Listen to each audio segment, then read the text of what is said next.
Roger, really good to have you speaking today. Can you tell us a little bit about your early life, you know, what your upbringing and so on, and what led to your interest in this topic, really? Right. Well, I was born and brought up in Cornwall, right in the far end of Cornwall, a good geological area.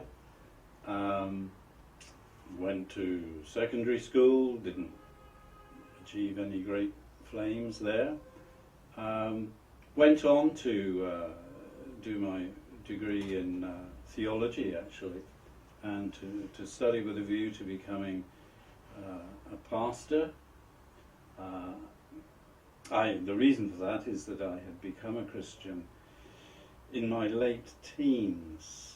My mum and dad were very upright people, but I actually had no understanding, if you like, of the scriptures or of the Gospels until my late teens. What I did have, and the psychologists can put all kinds of answers to this, is that from around the age of 8 or 9, I had a real sense of there being God, a God. I didn't know who it was, but I had a conscience, and as far as I was concerned, the way to get to know God was to try and follow your conscience. So I created, I suppose, a kind of religion of my own, praying and so on. And the only trouble was, the better I became of it, the goalposts always moved. And so I was always looking for this level of achievement, but never actually finding it. And that was hugely, hugely frustrating, especially as a teenager when I wanted to do lots of things that my conscience didn't really approve of. So I ended up hating God, actually, rather than loving him, which is a terrible thing. Until later on in my teens, I met a group of people, introduced by my sister, who had become a Christian away at university before that. And she introduced me to this group of young people, some of whom were at university, some of whom were still at school. But they said they were Christians, and they knew God, and they were happy. And I'd never met a Christian before who was happy. So that really caught my attention, and the more I got to know them, the more they spoke to me, the more compelling I found the idea of actually knowing God, and the way to know God through Christ was brought home to me very really. So that's when I became a Christian. And that really transformed my whole academic interest and my life. So anyway, I did my degree, and a few years after that I became a church pastor. And you did that for how many years? I was doing that for 30 years, actually. 30 years. And then I had the opportunity to do something that I always wanted to do, which was to do research into a particular experience in my own life. And we're talking now about this interest in 2006. The particular incident happened in 1989 when I was involved in responding to a very tragic aircraft accident which happened just 7 miles away from our home in the East Midlands. And I've been involved in that very, very, very much as a responder in a multi-agency response. And I really wanted to pick this apart, the effect it had on me and the challenges that it posed to my Christian understanding. So the opportunity came up in 2006, and so I did a PhD in major emergency response in the UK from a theological perspective. And I did that full time, and then in 2012 the post came up here in the Faraday for expanding that research into a broader, more international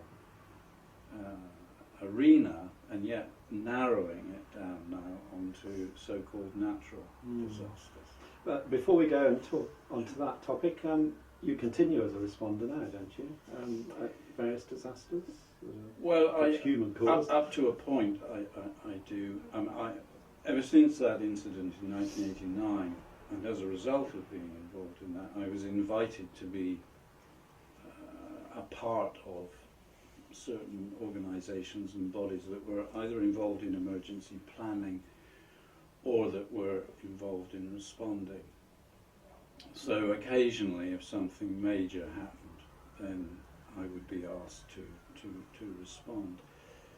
But more significantly, in one sense, my involvement in that incident, and as a pastor, developed within me a great interest in the field of trauma. Trauma defined as being a shock to one's whole system, biologically, neurologically, and even theologically, and one's faith, that doesn't last just for a week or two, but lasts for months, maybe sometimes for years. And it was, as a Christian and as a pastor, believing that part of my role was to bind up the broken-hearted, as it were, to be the hands and feet of Jesus. How I could do that, and how I should go about trying to do that, with the very complex, the very complex thing that trauma represents. So it's been a great privilege as well as a great sadness to be able to attend to some very, very serious, tragic incidents, but nevertheless to have some part in helping broken lives be put back together again. So let's go back to the Faraday research you've been doing. I remember we discussed at the beginning, where should you work? And I think we homed in initially on Haiti. Yes. With the idea of seeing how or whether people's faith responded to a major disaster, a very major disaster in that case. Perhaps you can tell us a bit about the background to that and what you discovered in your work there. You went out quite a few months, didn't you, in total? I was in Haiti over 3 visits for something like 8 months. Yes. I think it was. So you got to know it. So I got to know it quite well.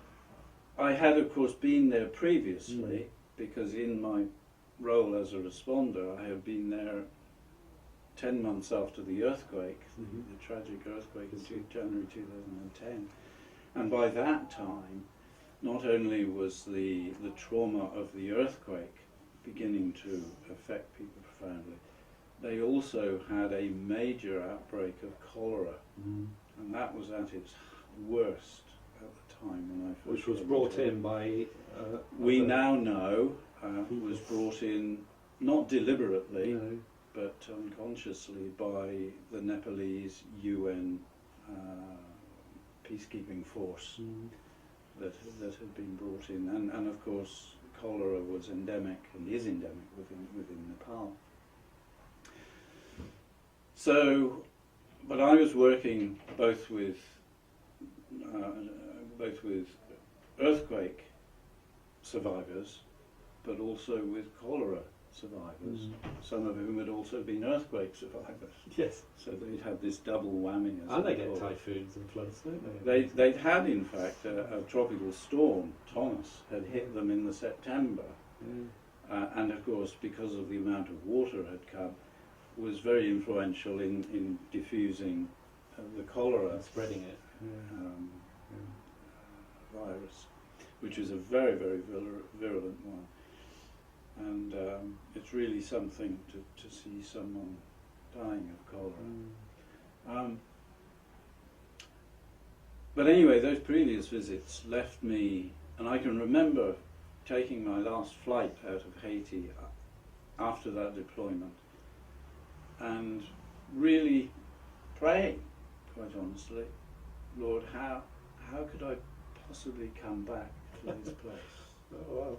So the Faraday is an answer to prayer, isn't it? Absolutely. Yeah. It very much in my own thinking. Without it us was. knowing it Yeah, at the time. that's right. And absolutely astonishing to me, quite frankly, Yeah. because I just couldn't conceive how that kind of prayer would be answered. So to be able to go back, and what I wanted to do when I went back, because I'd encountered many people who are deeply religious, almost all of them Christians, and they'd gone through the earthquake. Their homes had been destroyed, and maybe they had been injured or they'd lost loved ones. And then they'd been hit by the cholera. They'd survived the earthquake. Now, were they going to survive cholera? And yet, as I was working in the cholera clinics, particularly in the evenings after the medics had sort of done their work, there would be these great wafts of hymns and singing and praying, which would emerge, and that was really something into the night. And I thought, wow, how can these people do that? And that's really what I wanted to come back and do the research into. Yes, yes. And what did you find when you did a lot of interviews with people in depth, didn't you? Yes, I did a lot of interviews. I preferred the ethnographic approach, so I did a lot of interviews trying to understand their faith, the background to their faith and their culture.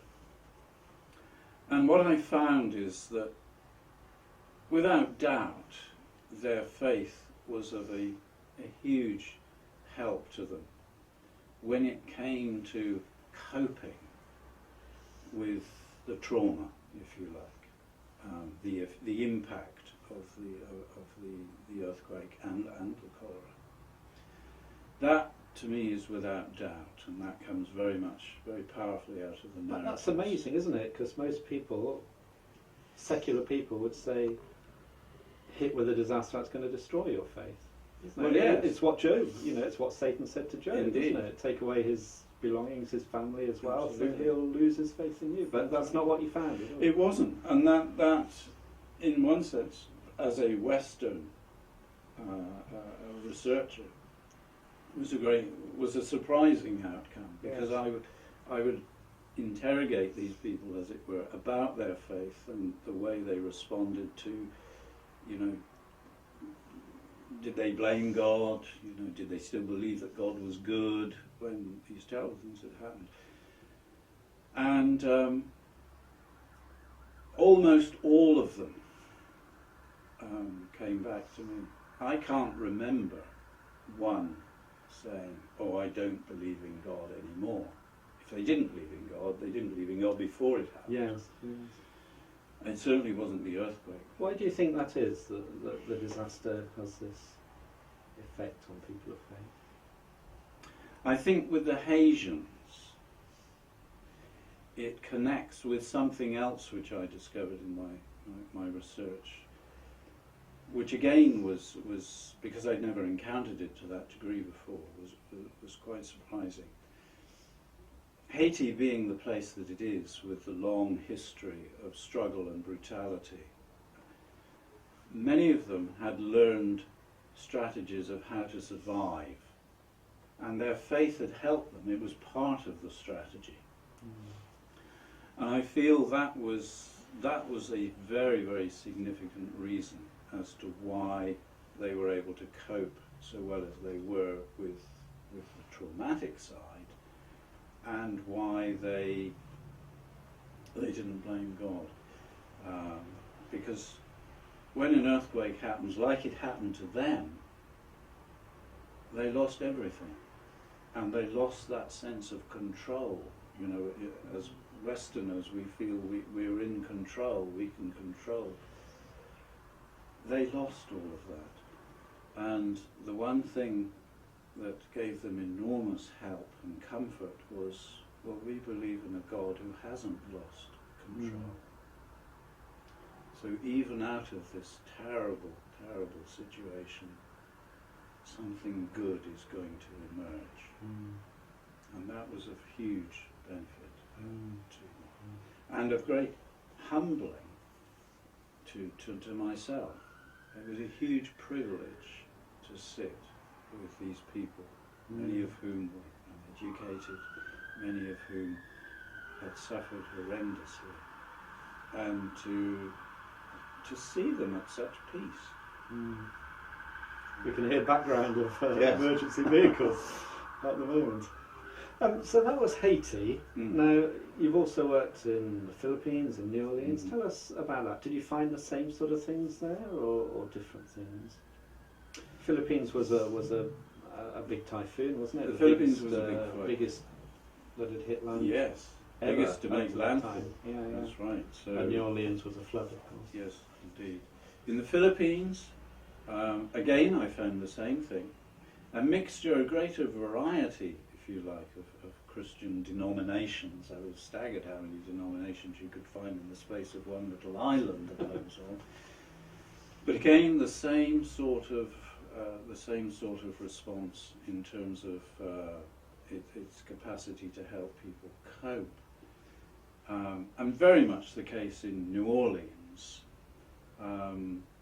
Even though one had the sense there that for more people than in Haiti or in the Philippines, their faith was more of a, if you like, a nominal nature, particularly amongst the white people.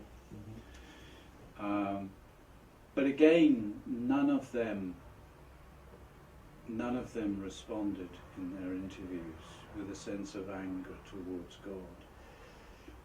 And I think where the anger was diverted, and there was anger in all of their contexts, was to human culpability, to their governments, to the corruption, to the racism, and to all these human socio-economic dynamics and the persons involved in sustaining those. That's where the anger was. It wasn't towards God. Isn't that interesting? It's the fall. We were talking about the fall earlier today. That's right. And to me, if you exclude the fall from your thinking and your perception of the natural world, then you really are struggling to find an answer to the way life is in the raw today. And my research has led me, of course, into situations where life has been very, very raw. And yeah, to have that sense of, and this is why one of my convictions is that wherever disasters happen, wherever there is pain and anguish and grief, I can't exclude myself from that. I can't sort of wash my hands. From culpability for it, you mean? For a sense of my involvement in the culpability, because, you know, it's so easy, and sometimes the church even does this. It looks at the people who are suffering and says, well, you're to blame because you've lived a sinful life or something. I think that's terrible. On the other hand, I feel my own sense of culpability, because natural hazards, as you say, turn nasty when human beings don't know how to interact with them in the way that God has instructed us to interact. And yes, there are times in my own life when I certainly don't interact with the natural world as well as I could or should. Well, you spent quite a few years doing this now. I know you've written a lot of papers, books, even given talks. What, if I can ask this, what difference do you think this will make? What will this achieve? Or perhaps to put it another way, what do you think the legacy of this will be in the future? Many people ask me that when they ask where do you work, what do you do, and they say, well, what do you hope that'll do? That's a good. Any academic is asked the same. Yeah. My family always asks me, "What's the good of studying volcanoes?" Or whatever. I really hope, and this is my passionate hope, is that through whether it's presentations I give, whether it's preaching, being invited to take part in church services, giving academic presentations, whether it's in journals or the writings of books, that these will be read and listened to, and therefore publicising, if you like, the results of my research. Do you think academics have ignored the role of religion, perhaps, more than they should have? Oh yes, without any doubt, and that's another ambition, that I can turn the tide in that, to show that, as the Faraday Institute, as an institution seeks to do, to show that there doesn't have to be a contest between science and faith, a conflict, that there can be a partnership, and that when that partnership functions as a real partnership in the world, as it were, then enormous good can be achieved and enormous pain and suffering can be prevented. Well, thank you, Roger. That's a good note to end on. Thank you very much indeed for your time today. Thank you.